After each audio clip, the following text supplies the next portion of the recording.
Dans cette quatrième vidéo qui va vous permettre de créer votre fonds d'investissement afin d'avoir toujours de l'argent à investir dans vos projets agricoles, je vais vous partager trois informations capitales qui va renforcer votre probabilité à réussir ce pari que j'appellerais même un défi. La première chose dont je vais vous partager, ça va être la formule de l'épargne que vous devez adopter afin de vous sentir à l'aise dans la création de votre plan ou fonds d'investissement. Vous allez voir que c'est pas quelque chose qui va vous ôter une partie de votre vie, mais ça sera beaucoup plus vraiment très beau, très bien au niveau émotionnel et de toutes les façons, je vais y arriver tout à l'heure. Et la deuxième chose que je vais vous partager, ce sont les trois banques qui, moi, m'ont permis de créer mon fonds d'investissement et de faire plein de choses aujourd'hui et que vous aussi, vous pouvez utiliser. Vous allez voir qu'est-ce que ces banques-là proposent, mais beaucoup de gens ne savent pas grand-chose à ce sujet. Et enfin, je vais vous partager les 2 livres obligatoires que vous devez lire afin d'apprendre encore beaucoup de choses. Et en plus, c'est gratuit que je vais vous donner ici dans cette vidéo. Moi, c'est Jean-Cyr Mekamedep, auteur du programme Entreprendre et réussir en Afrique. Ma mission, c'est de vous aider à booster, à vous lancer, à réussir dans l'agro-business en Afrique. Et la problématique des finances est toujours revenue dans les grands débats. Et je crois qu'au travers de ces 4 vidéos, voire même la 5e que je vous donnerai encore en bonus, vous aurez déjà réglé ce problème à commencer par à mettre en place ou encore à s'aimer les bonnes graines. Et n'oubliez pas de partager ces vidéos. Les 3 premières vidéos, je vais mettre les liens dans la description de cette vidéo pour être sûr que vous avez tout le package, mais partagez chez vos amis, dans vos groupes, parce que le but est que nous puissions réveiller cette Afrique qui dort en matière de business, en matière de finances. Et n'oubliez pas de vous abonner sur la chaîne en cliquant sur le bouton s'abonner en bas ici pour continuer à recevoir ces vidéos et surtout de cliquer sur la cloche de notification. Comme ça, dès qu'une nouvelle vidéo est publiée, vous êtes au courant. Passons maintenant à la première chose dont j'ai voulu vous réserver. Quelle est la formule que vous devez adopter? Comment est-ce que vous allez répartir vos gains? Que vous gagnez 10 000, 100 000, 500 000, 1 million, comment est-ce que vous allez repartir ces gains de façon que vous ayez la possibilité de créer votre fonds d'investissement, de vivre votre vie normalement, de faire encore plein d'autres choses, parce que ce sont des choses qui ne nous sont pas enseignées dans les écoles, mais que moi, je vous offre gratuitement des formules qui ont une formule que beaucoup de millionnaires ou des milliardaires utilisent. Vous allez voir que c'est vraiment génial. Ça commence par quoi? Ça commence par la dîme. Et oui, que vous soyez chrétien ou pas chrétien, ça c'est très important, vous devez payer la dîme. À qui vous allez payer? Peut-être que vous allez donner à une œuvre caritative, peut-être que dans votre église, c'est la contribution spirituelle. Et oui, on ne peut pas parler d'argent sans parler du côté spirituel ou métaphysique de l'argent. Voilà, c'est peut-être des expressions qui peuvent faire peur à certaines personnes, mais voilà, c'est ça. Donc, 10% de vos gains doit être mis dans le compte dîme. Ça, c'est la première part. La deuxième part, ça va être augmentation de votre capital. L'augmentation de votre capital. En fait, c'est ça ce que moi j'appelle votre fonds d'investissement.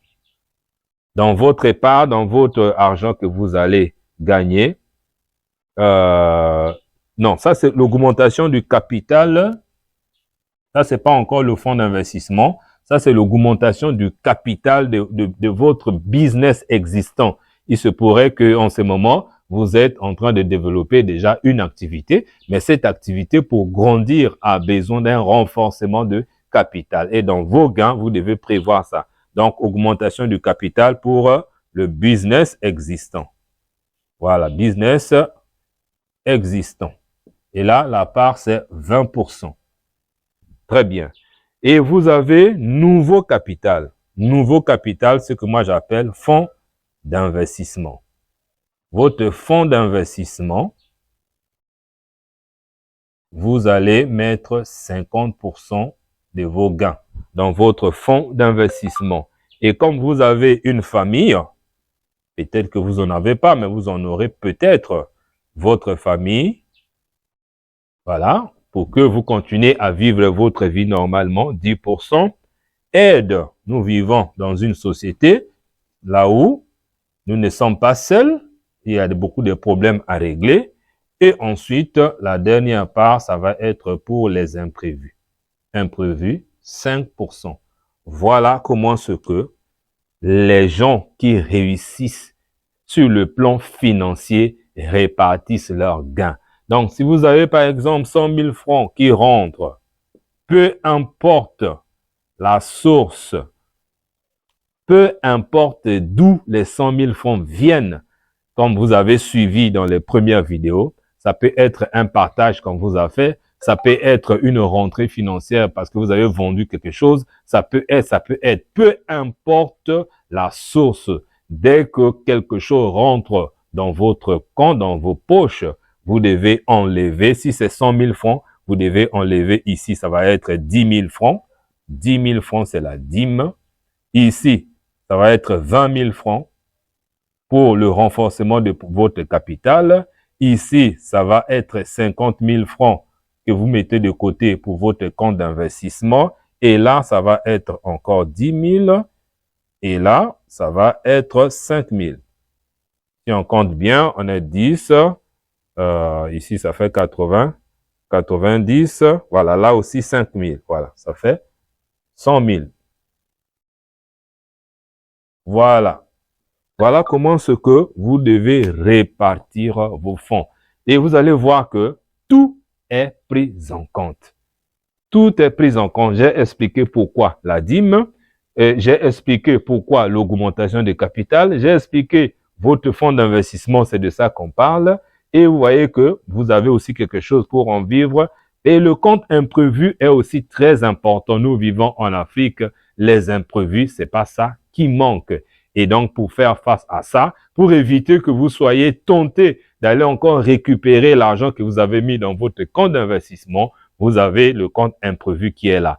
Et une autre chose que vous allez faire, et ça c'est très important, vous allez retrouver ça dans les livres dont je vais vous partager les noms tout à l'heure.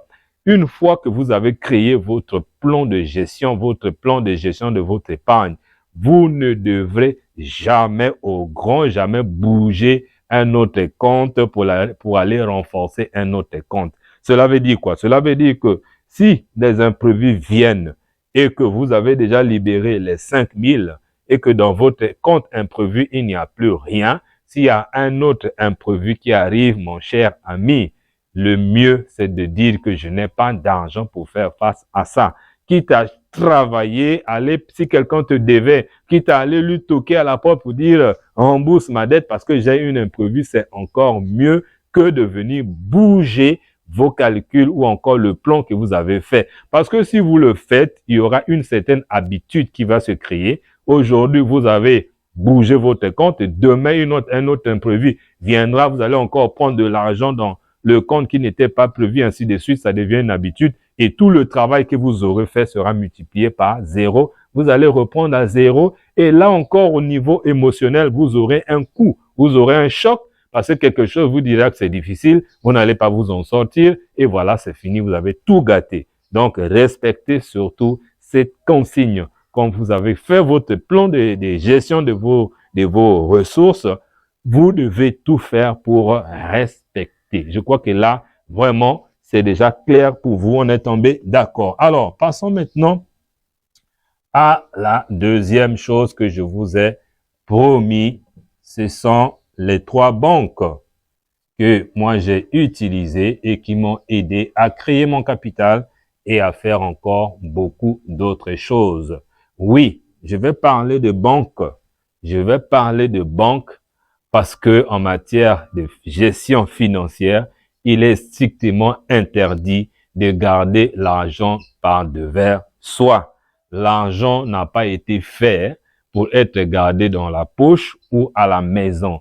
La réalité, c'est celle-là. Qu'on le veuille ou pas, qu'on ait des raisons du genre, les banques ont fait ceci, les banques ont fait cela, ça c'est vous. Mais de toutes les façons, moi, ce que je suis en train de vous enseigner ici, vous allez comprendre que effectivement, c'est la voie à suivre. N'allez pas aussi mettre votre argent dans n'importe quelle banque. Moi, avant de décider d'ouvrir un compte dans une banque, j'ai fait la ronde, j'ai fait le tour des 12 banques que nous avions à l'époque ici à Brazzaville et je n'ai trouvé qu'à l'époque une seule banque qui correspondait à mes besoins et c'est de ça que nous allons parler. Il s'agit de la Banque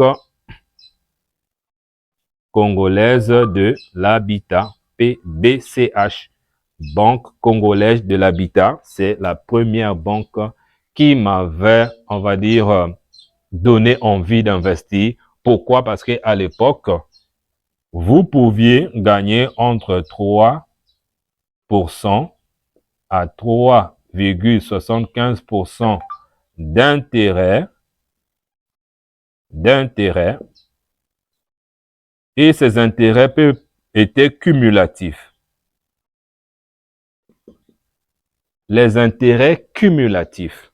Alors, je ne sais pas si je dois vraiment rentrer dans les détails parce que au fur et à mesure que je parle, j'ai des idées qui me viennent et qui sont très importantes que je ne voulais pas passer outre. Et non, et en plus, je ne voulais pas que ces vidéos soient des vidéos très longues pour ne pas vous saouler. Donc, les 2 livres, je vous les partagerai. Je vais faire une 5e vidéo expressement pour vous partager les 2 livres dans cette vidéo et le partage d'expériences sur les différentes choses que j'ai faites et par rapport à ce que je suis en train de vous enseigner pour éviter que vraiment ça soit trop long parce que là aussi, il y a des choses à vous dire. Oui, les intérêts cumulatifs. Qu'est-ce que ça signifie, les intérêts cumulatifs? Là, les intérêts cumulatifs, c'est que lorsque tu mets ton argent dans une banque et que cette banque te paye 10%, à la fin de l'année, ou encore 3% pour le cas d'espèce, à la fin de l'année, tu décides de ne pas toucher ces 3%. Pourquoi? Parce que ces 3%, tu les remets encore dans le capital. Et ça, c'est très important. Prenons un exemple. Si la première année, tu as déposé 100 000 francs dans ce compte, à la fin de l'année, 3% de 100 000, je crois que c'est 3 000, donc tu auras 103 000. Ça, ce n'est que pour 100 000 et pour l'intérêt des 3%. Maintenant, si c'est 1 million, par exemple, que vous mettez dans votre compte, 10% de 1 million, ça doit être 100 000. Donc 30 000, je crois, les 3%. Donc, vous aurez, à la fin de l'année, si c'est 1 million, vous aurez 1 million, si je fais bien mes calculs, 30 000. Voilà. Et au fur et à mesure, parce que vous allez aussi garder votre argent dans cette banque pendant au moins 3 à 5 ans. Voilà. Pendant 3 à 5 ans, vous avez des intérêts qui se cumulent. La première année, vous êtes passé de 1 million à 1 million 30 000. La deuxième année, ça va être 1 million 60 000 et ainsi de suite, et ainsi de suite. Les 3% qui s'ajoutent, chers amis, c'est très important. Avec le temps, ça devient gros.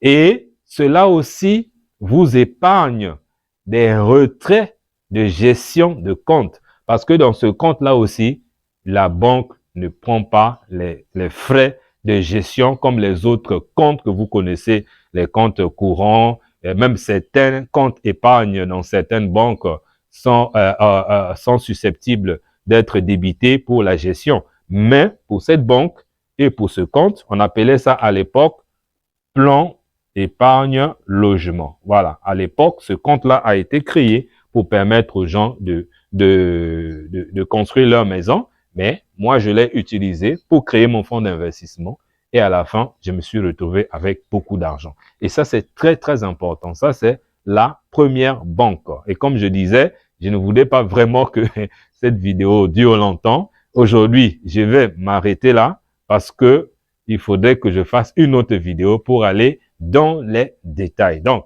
je vais donc créer une cinquième vidéo, là où je vais revenir sur les deux autres banques et vous partager les deux livres dont j'aimerais que vous lisez parce que j'aime que les choses soient claires, précises et courtes pour vous permettre de bien digérer. Merci d'avoir suivi cette vidéo et comme je vous ai dit, n'oubliez pas de partager et nous nous retrouvons dans la cinquième vidéo pour vous permettre de réussir à créer votre fonds d'investissement. Merci.